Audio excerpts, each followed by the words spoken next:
Faly rabantsika tsirairay avy indray tahatra ity fotoana manokana an'io ity entsika mitinana ny lesona faharoa izay mitondra ny lohateny hoe rehetrafitr'Andriamanitra lehibe mifantoka amin'ny Kristy. Mialohan'ny dirantsika amin'izany famitinana izany nefa dia hivavaka isika. Tompoandriamanitra io mbola velom-pisaorana anao izahay fa mbola nomenao an'izao fotoana izao indray entinay amintinana ny lesona nandritra ny herinandro. Ny anangatanay aminao dia tsy handalo fotsiny ihany amin'ny fiainanay izany, fa ho vatofantsika hahatonga anay handroso eo aminao tsy salasala ary ihany koa handray ny fahamarinana avy aminao. Aminaran'i Jesosy, amen. Lohateny lesonantsika moa dia manao hoe ilay jafitr'Andriamanitra lehibe mifantoka amin'ny Kristy.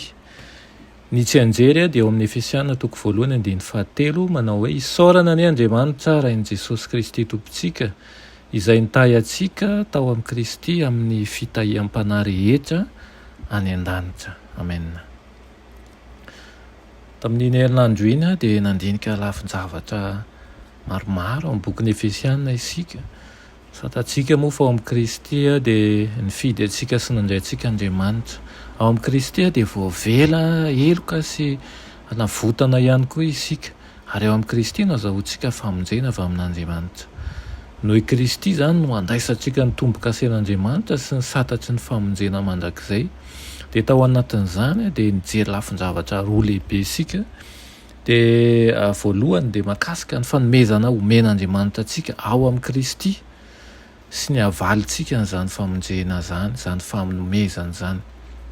Ary avy eo dia nijery mahakasika ny hoe fanandramana mialoha ny fanomezana ho avy, izay tena hoe antoky ny alovantsika isika.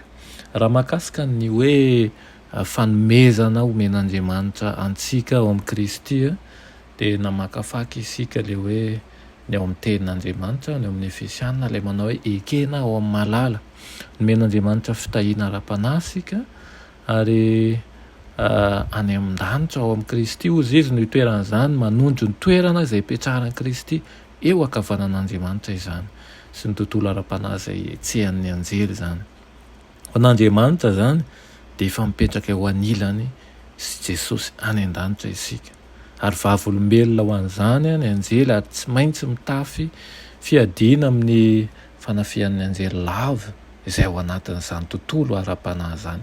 Inona avy ary ireo fitahiana sy fanomezana omen'Andriamanitra antsika? Dia misy zavatra telo izy. Voalohany dia hoe masina sady tsy misy tsiny eo an'Andriamanitra aloha isika. Fanomezana fitahiana izany. Faharoa dia hoe natsangana ho zanany maimaim-poana, ary fahatelo dia hoe nekena ao amin'ny malala isika. Jery ihany koa tsika ny amin'ny hoe fanavotana amin'ny rano natolotra ho an'ny olona efa zanaky ny fahatezerana izay fanandevon'ny ota toa antsika manko i Paoly.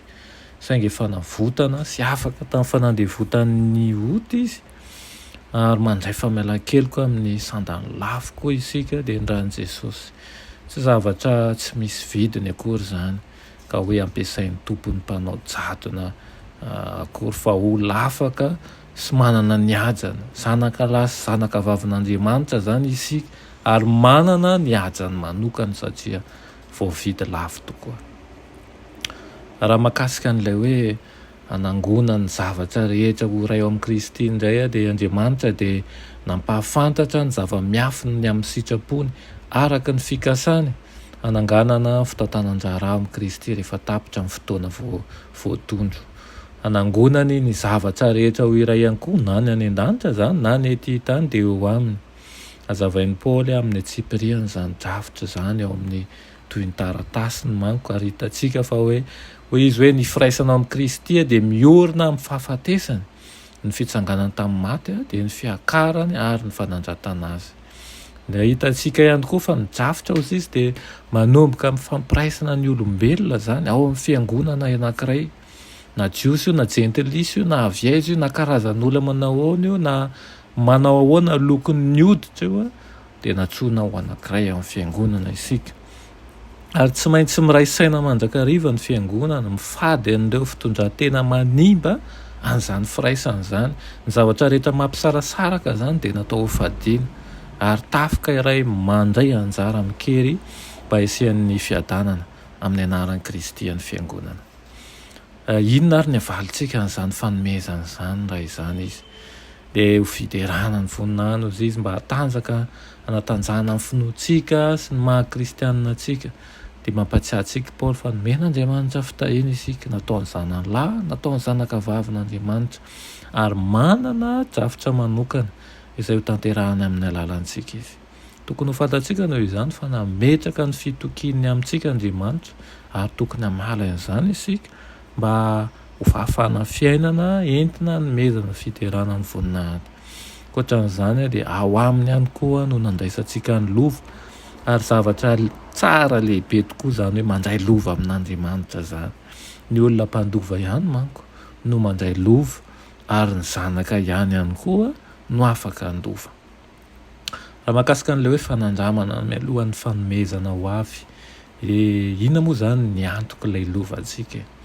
Tian'Andriamanitra ho azontsika antoka fa tena azo lova miaraka amin'i Jesosy marina moa isika ary manazava an'io an'izany amin'ny alalan'ny sara ny ohatra Paoly amin'ny zavatra roa dia voalohany dia ny tombo-kase, izany hoe rehefa mifandray amin'i Jesosy ho mpamonjy isika mba mandray ny fanahy masina ary voamarika tena fananan'i Kristy.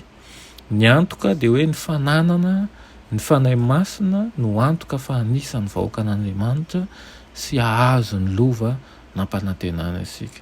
Ny antoka dia matetika ny rotsa-bola voalohany natao izay manery ny andohavana ny ambiny. Ankehitriny isika dia efa misitraka any ampahany amin'ny lova fa mbola ho avany ny mpitsara indrindra. Ity am-pamaranana dia ity voasoratsy Matamoitiny dia maranantsika azy manao hoe manodidina anao amin'ny fotoana rehetra ny famindrapon'Andriamanitra ary ahasoanao ny mandinika ny fomba sy ny fiaviany fitahiana azonao isan'andro. Aoka ireo fitahiana sarobidy avy amin'Andriamanitra hamohan'ny fankasitrahana ao aminao.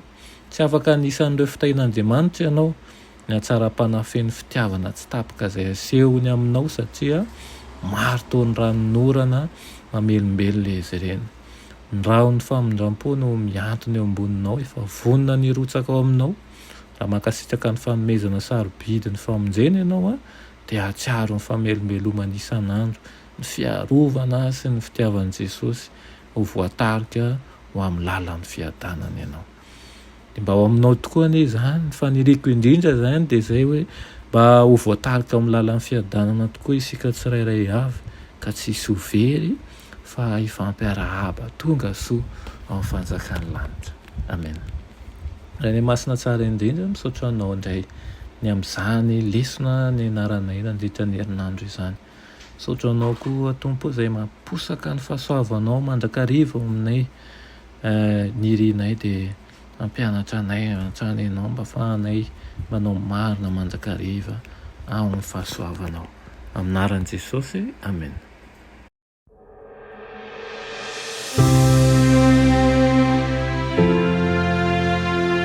Mianatra eo an-tongotry Jesosy isan'andro.